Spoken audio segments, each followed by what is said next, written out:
Una perfetta occasione per parlare di lavoro, lo è storicamente e lo è anche per la situazione attuale. Io quando vengo a Bugerro e vedo bellezze paesaggistiche clamorose come questa e vedo tanta disoccupazione, tanti giovani che sono costretti a emigrare, so che c'è moltissimo da fare. Nel discorso di oggi ho citato i punti cardine. Il primo punto è che noi dobbiamo essere in grado di attrarre investimenti. Investimenti privati sono quelli che creano davvero lavoro, nel lungo periodo creano sviluppo, creano crescita. Gli investimenti privati chiedono una burocrazia molto leggera e noi ancora non l'abbiamo e dobbiamo lavorare fortissimamente su questo punto.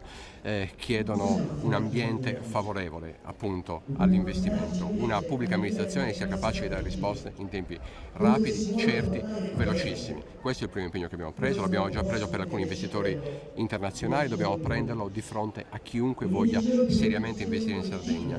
Questo non basta perché dobbiamo dare anche un aiuto, dobbiamo aiutare con investimenti pubblici.